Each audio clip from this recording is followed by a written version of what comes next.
gutegeka. Mbese ni hehe ushaka kuzamara ubuzima bwawe bw'iteka ryose? Ni mu ijuru cyangwa ni muri Gehinomu? Tega amatwi ijambo ry'Imana ugezweho n'umukozi w'Imana Pasiteri Ntakende Sadoki kuva ku wa mbere kugeza ku wa gatandatu kuva saa 11:45 za mu gitondo. Calvary ni wowe Yesu yashenjaguriwe.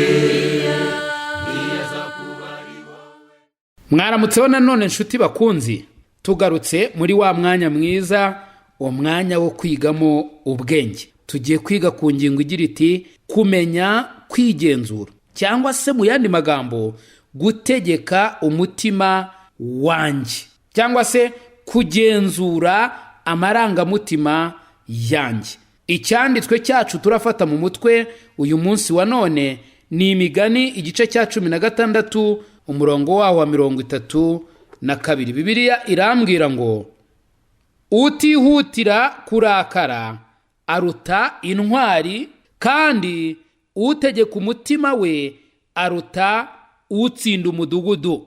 Dusubiremo, utihutira kurakara aruta intwari, kandi utegeka umutima we aruta utsinda umudugudu. Uyu murongo ukomeze uwutekerezeho, kandi umwuka wera ararushaho kugenda ugusobanurira uyu munsi wa none. Ariko icyo nshaka kuvuga nuko umuntu ashobora gutegeka abandi, umuntu ashobora rwose gutanga amabwiriza akayaha abandi, akabaha gahunda, yewe akanabahugura, akigisha abantu kutarakazwa n'ubusa, akabigisha ibintu byinshi kandi byiza, ariko we kubyiyigisha bikaba ingorabahizi. Urugamba rero rwo hanze akenshi turarurwana, ariko akenshi tugatsinda. Akenshi urugamba rwo hanze turatsinda. Mu yandi magambo, umugabo niba afashe umwanzuro cyangwa se n'umugore wo kugira ikintu akora hano hanze, arapigana agahatana icyo kintu akagikora. Ariko ikibabaje nuko urugamba rw'indani mu mitima yacu akenshi ruradutsinda. Urugamba ndi kuvuga ni nk'uruhi. Umuntu ashobora gupanga kwanga kurakara, ashobora gupanga kwikuramo ibitekerezo bibi. Umuntu ashobora kuvuga ati sinshaka kongera kubeshya, sinshaka kongera kurarikira ibintu by'abandi, hanyuma ibyo bintu akumva koko atabishaka mwaka kanya, ariko kugira ngo azabitsinde ni ikintu kigoye cyane, by'umwihariko ikintu cyitwa umujinya. Nyamara ni iby'ingenzi cyane kandi ni iby'igiciro cyinshi kuba umuntu ashoboye gutegeka amarangamutima ye, kuba umuntu ashobora kugenzura umujinya we, ntarakazwe n'ubusa, ntarakare vuba vuba. Hari abantu rwose mu Kinyarwanda tuvuga ngo bavoma hafi. Iyo tuvuze ngo bavoma hafi, nuko akantu gato gusa umujinya we urakongezwa akaba yarimbura isi kubera akantu gatoya katanafatika. Ariko muri iki gitondo ndagira ngo umenye ko ibi byose atari ikintu cyiza, ahubwo twari dukwiriye kwiga kumenya kwigenzura, cyangwa se gutegeka imitima yacu. Twari dukwiye kwiga kugenzura cyangwa se gukontorora amarangamutima yacu. Ari ibintu ngira ngo turebeho bigera kuri 3. Icyambere nuko umuntu utegeka umutima we aruta utsinda umurwa. Uyu murongo twari tumaze gusoma uri kutwigisha neza yuko ngo umuntu utihutira kurakara aruta intwari. Intwari, iyo bavuze intwari, ntabwo wumva ikigwari, ahubwo wumva nyine umuntu watwaranye mu gihe byari binakomeye, kandi akerekana ubushizi bw'amanga no gushira ubwoba kugira ngo agere ku ntego kandi nziza. Urumva birimo kwitanga. Nyamara uyu muntu nubwo akomeye, Bibiliya tubwiye ngo utihutira kurakara aramuruta. Utihutira kurakara aruta intwari, kandi utegeka umutima we aruta utsinda umudugudu. Mu yandi magambo, umuntu niba yashobora kuvuga ati reka ntere ahantu nshoze urugamba kandi ngende mpafate koko, akabikora. Ni umuntu udasanzwe, ni umuntu ukomeye, ni umuntu ushirika ubwoba, ni umuntu ugira ishyaka, kandi iryo shyaka rye rikabyara umusaruro. Ariko noneho arutwa n'utegeka umutima we. Utegeka umutima we bishatse kuvuga ugenzura amarangamutima ye, bishatse kuvuga umenya kwikontorora cyangwa se kwigenzura, ntayoborwe n'amarangamutima ye ngo amarangamutima ye amutware aho yishakiye. Uyu muntu rero utegeka amarangamutima ye aruta uwo murwanyi wa cyane ushobora gutera kandi agatsinda umurwa. Wow, mbega umurongo ufate mu mutwe disi we uyu munsi wa none. Utihutira kurakara aruta intwari, kandi utegeka umutima we aruta utsinda umudugudu. Icya kabiri, umuntu udafite kwigenzura atangira imishinga myinshi ariko ntiyigera ayisohoza.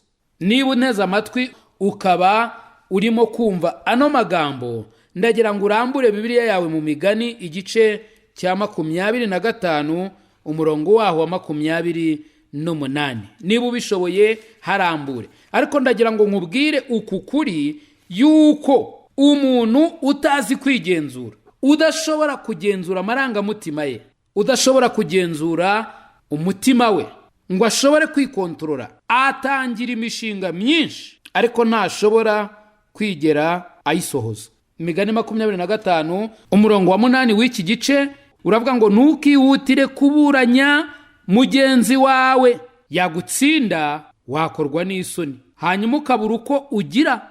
Mu yandi magambo ukwiriye kwitonda, ukwiriye kwitonda, kuko uwo mushinga mbere yuko uwutangira ukwiriye kubanza ukareba kure, ukareba neza koko niba witeguye. Hano Bibiliya iratubwiye ngo ntukihutire kuburanya mugenzi wawe. Donc genda gake, tuza, tekereza, shyira mu gaciro, uyungurure urebe neza ese koko ibintu birakwiriye. Wikoreshwa n'umujinya, wikoreshwa n'amarangamutima, wihutiraho, genda gahoro, kubera yuko yagutsinda ugakorwa n'isoni, hanyuma ukabura uko ugira.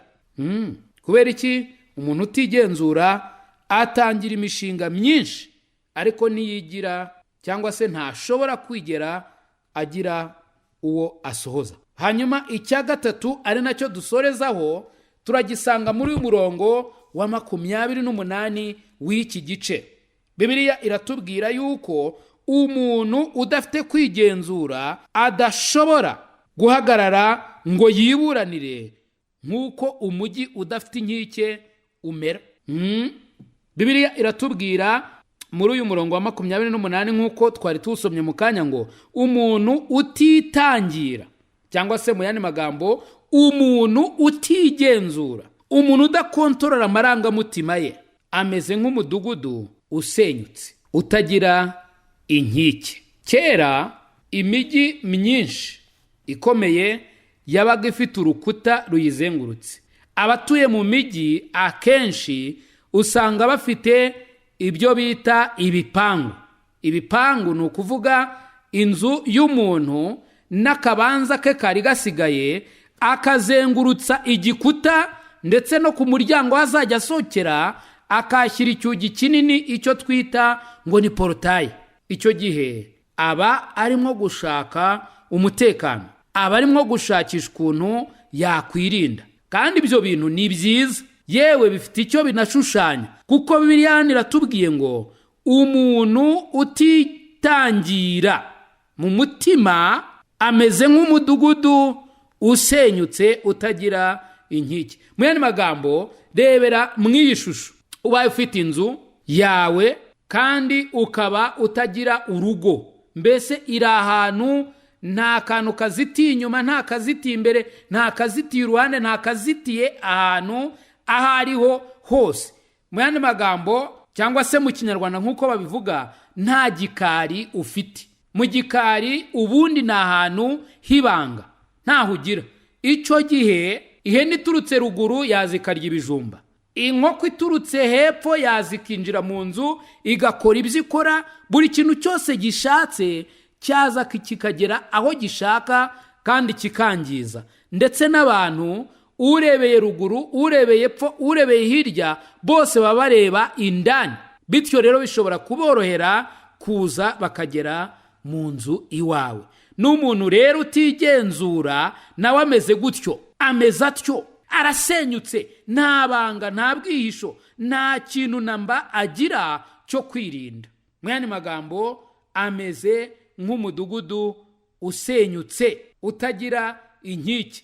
Ubundi iyo umuntu yigeze kuba afite urugo cyangwa se icyo bita igipangu mu mijyi, hanyuma kigasenyuka, nibwo abona imbaraga cyangwa se umumaro icyo gipangu cyari gifite. Yewe niyo ari uruzitiro rwawe, rwaba urw'imiyenzi cyangwa urw'imihati, iyo rusenyutse nibwo ubona akamaro rwari rufite.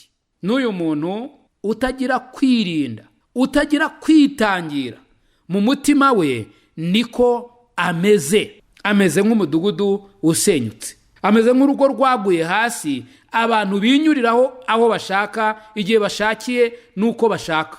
Ntabwo wari ukwiye kumera gutyo nshuti yanjye, ahubwo wari ukwiye kwiga kumenya kwigenzura, ukamenya kugenzura amarangamutima yawe, ukamenya gutegeka amarangamutima yawe. Mana dufashe kureba neza aho urugamba rukomeye kurwana ari rwo rugamba rwo mu mitima yacu, hanyuma uduhe kwita ku rugamba kandi utuneshereze, kuko tutabyishoboza.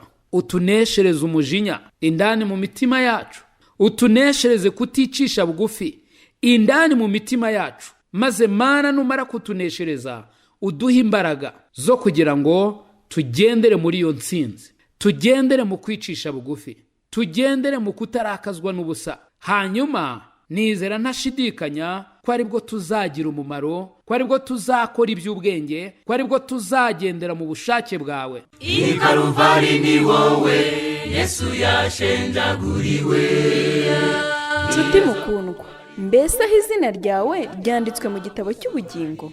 Ese impanda ivuze Yesu agarutse nona, cyangwa uramutse uvuye mu mubiri, wizeye neza 100% ko wajya mu ijuru? Ndakwinginga ngo uyu munsi utekereze ku iherezo ryawe, maze ufate umwanzuro uruta iyindi.